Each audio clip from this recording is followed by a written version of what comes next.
She dropped the mop and ran. She ran because the door had clicked locked, and she had no idea whose name was on the lease. If you have ever been trapped somewhere you were never supposed to be, with someone watching your every move and saying nothing, stay right here. Because this story is going to make your jaw drop. And if you haven't subscribed yet, do it now. You will not want to miss what happens next. Her name was Mara. 26 years old. Single mother to a 5-year-old boy named Felix, who slept with one sock on and one sock off, who called orange juice sunshine water, and who was the only reason Mara got out of bed at 5 in the morning 6 days a week to clean offices she would never be able to afford to rent. She had been working for Prestige Cleaning Solutions for 8 months. 8 months of bleach-stained knuckles and a commute that cost her 40 minutes and 2 bus transfers each way. 8 months of knowing every broom closet, every supply code, every floor layout of every building on her assigned route. She was good at her job.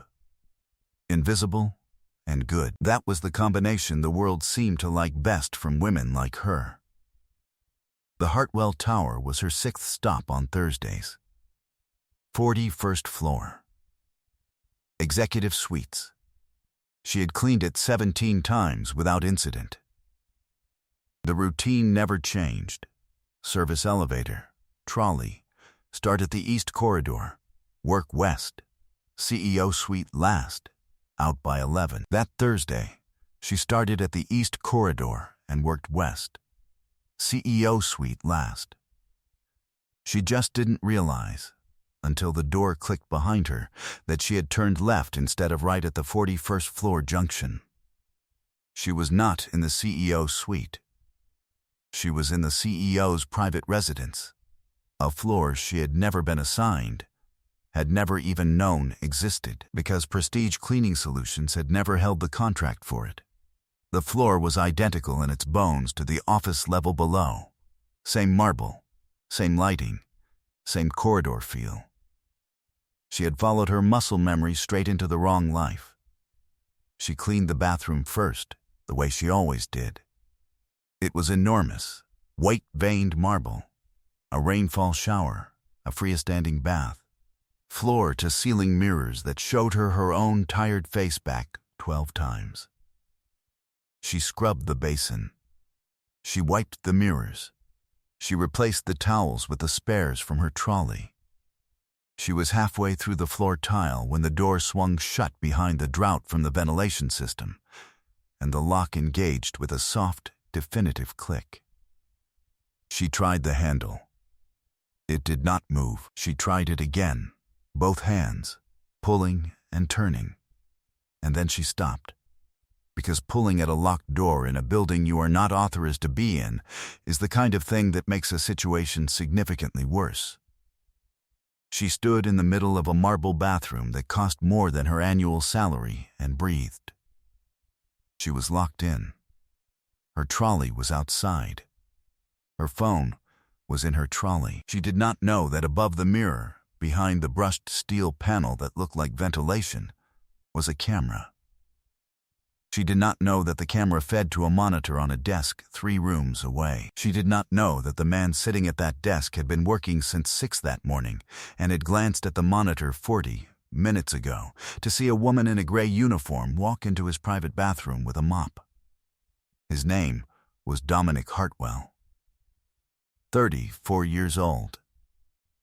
CEO of the Hartwell Group, which managed 11 commercial properties in the city, 4 abroad, and a fund that had returned 22% for its investors 3 years running.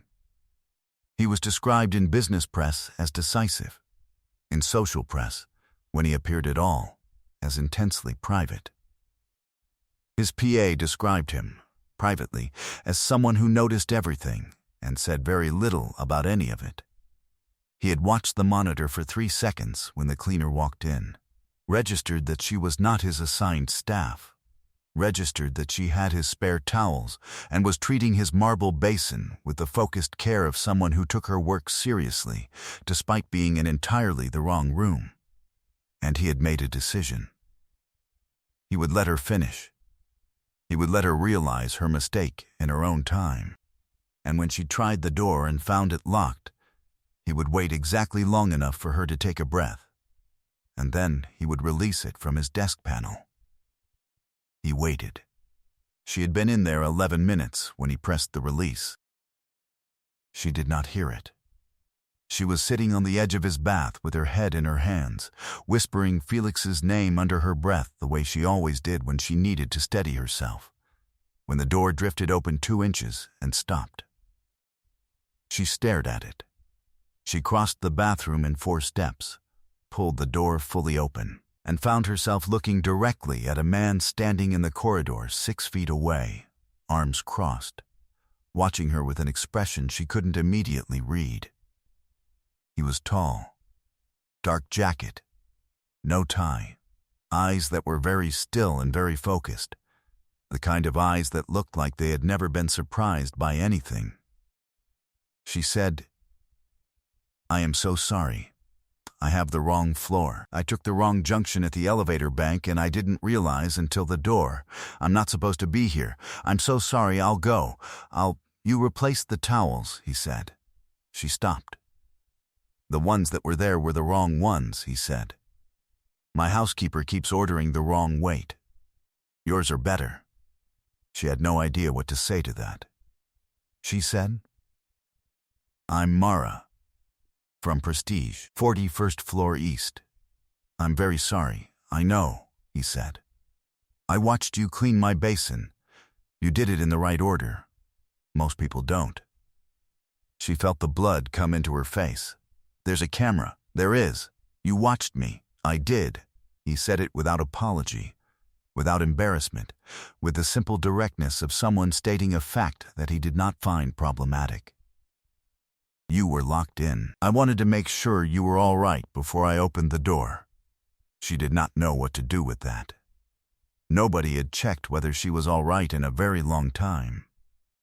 She said, "I have to get back to my trolley." "Of course," he said, and stepped aside. She went. She took the correct junction, found her trolley, completed the 41st floor east in 40 minutes, and rode the service elevator down without looking at anyone. In the elevator, she thought about his eyes, the way they'd been completely steady, the way he had not made her feel small, even though she was standing in his private bathroom with a mop in her hand, and he was the man whose name was on the building. She did not expect to think about him again. She was wrong. He called Prestige Cleaning Solutions that evening. He asked for the name of the cleaner assigned to the 41st floor east. He was told her name was Mara. He said, "I'd like her reassigned to the 42nd floor. The private residence. Starting Monday. Full rate plus 30%.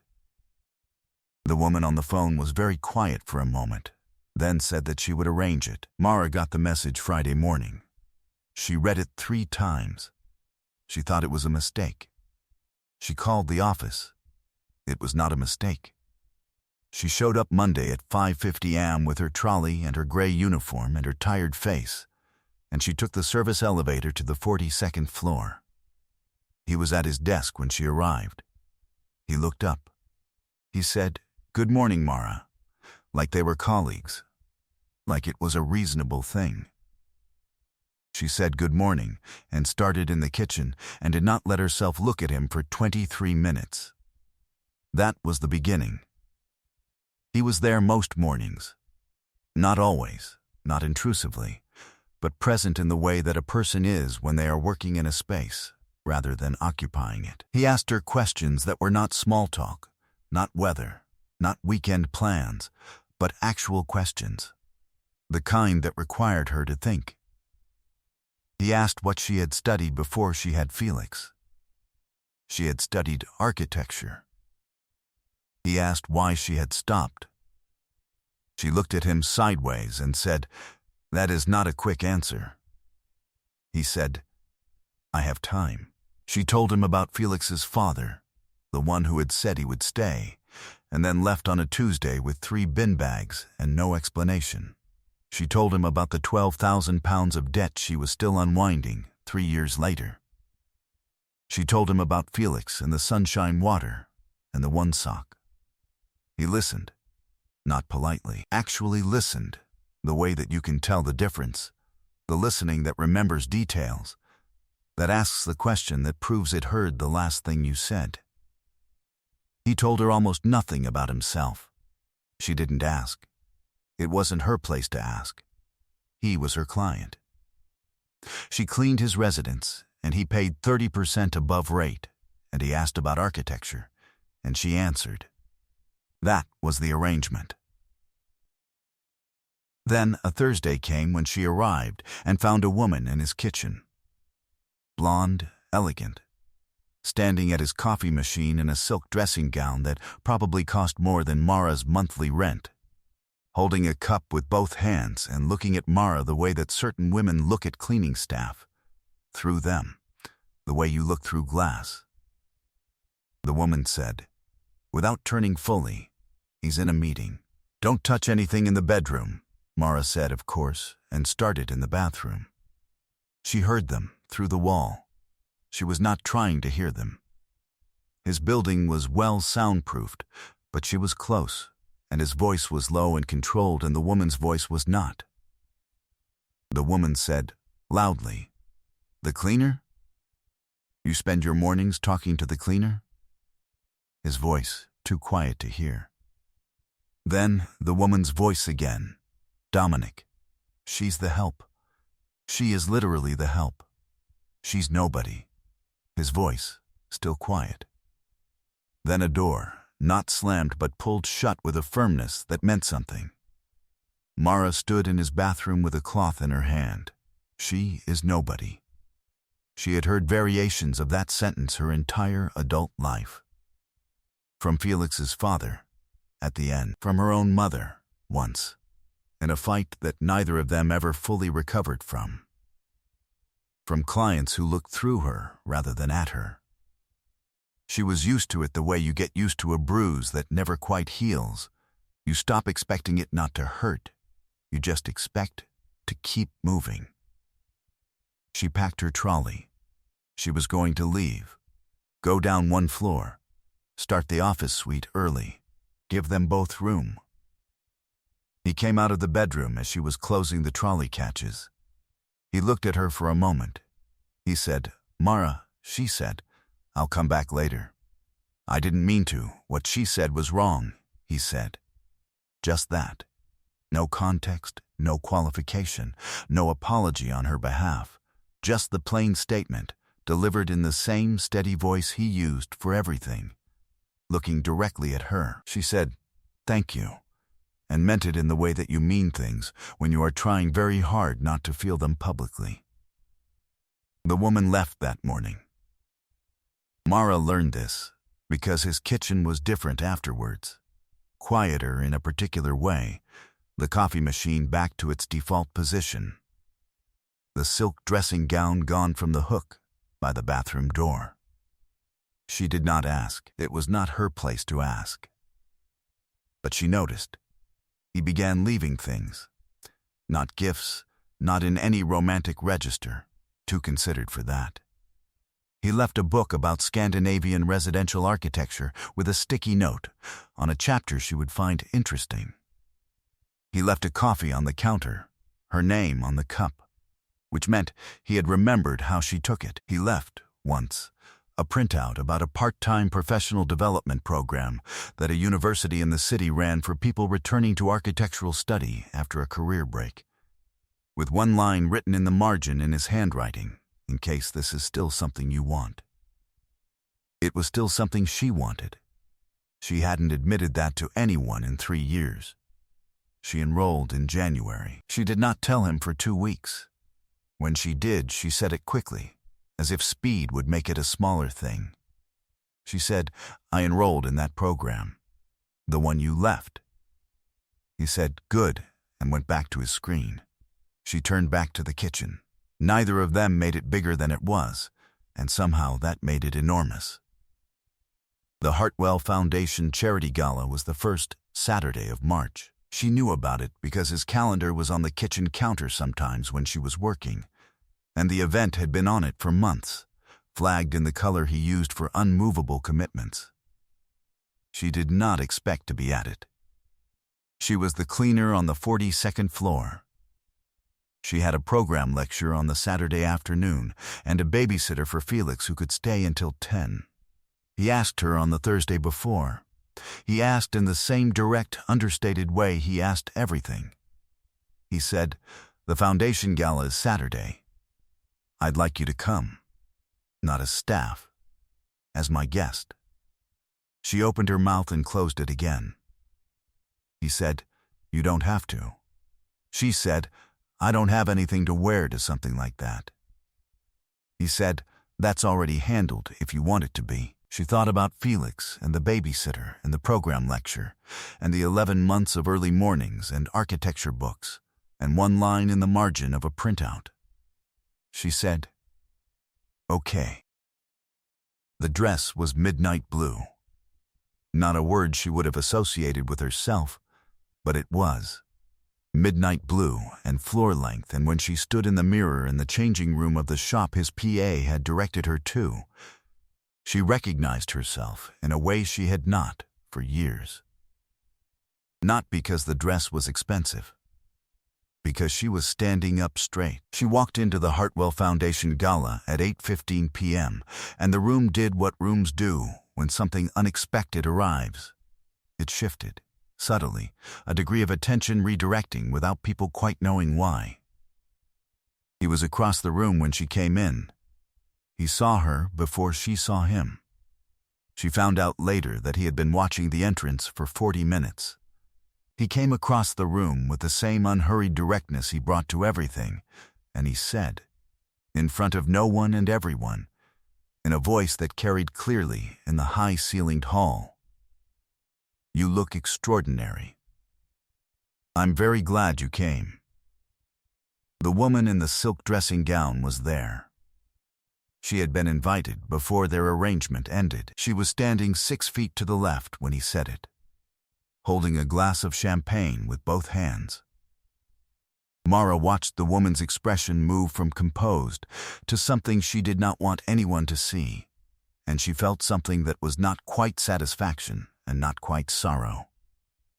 The specific complicated feeling of a cruelty being answered by something so quiet it almost wasn't there. He led Mara to his table. He put his hand briefly at the small of her back, a gesture that was both formal and unmistakable. Around them, the gala continued.